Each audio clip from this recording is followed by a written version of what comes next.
Alhamdulillahi wassalatu wassalamu ala asrafil anbiya'i wal mursalin. Assalamualaikum warahmatullahi wabarakatuh.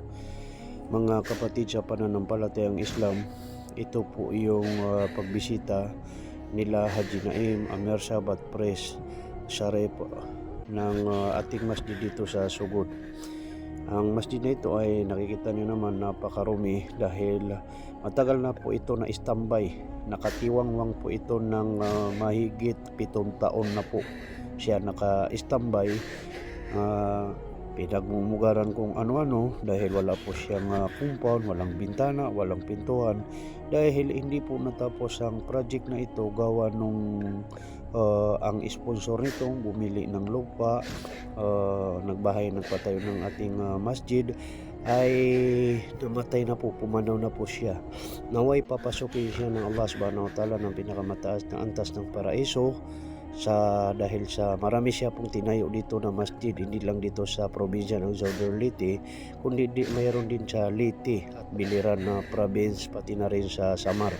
So alhamdulillah, nalagyan na po ang malasakit ng ating mga elders, ating mga presidente dito sa buong Southern Leyte, community ng Masin City, community ng Burgos, community ng Malitbog, community ng Sugod, at community ng St. Bernard, community ng Libagon, pati na rin po ang Hinunangan. So ito ay pinagmaswarahan namin na ito ay muli natin balikan at linisan nang sa ganun ay may tuloy naman. Dahil iyang Sugod na po ito yung sentro ng Southern Leyte. Ito na rin po pagka nagbibiyahe yung ating mga kapatid galing sa Manila, galing sa Mindanao, ay napakalapit po itong lugar na ito. Ito ang pinakamalapit na daanan.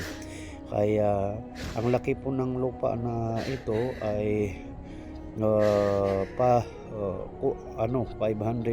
yata square meter ang laki nito.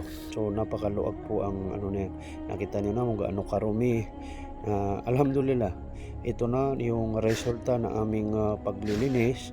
Ang buong mga community dito sa Southern Leyte, kami ay nagpapasalamat sa aming mga presidente, lalo na sa aming mga official at mga membro sa mga Muslim community ang nagtulong-tulong nito upang malinis natin ito, ang masjid na ito.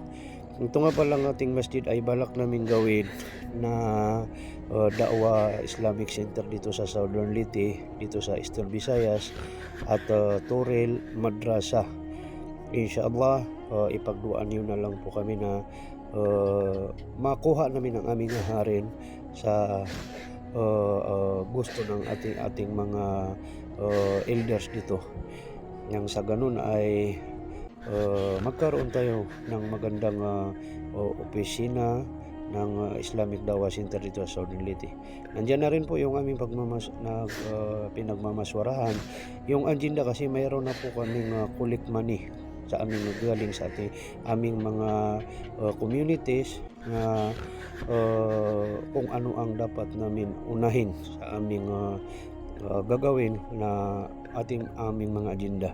Kasi kulang po ng pintuan, yung pintuan, i-install na lang po yung pintuan. Yung bintana, kulang na rin, wala na rin bintana, pati na rin yung tubig at yung compound nito para hindi naman mapasukan kung ano-ano. Kita nyo naman, yan, pagkatapos namin sambayan, kumain muna kami.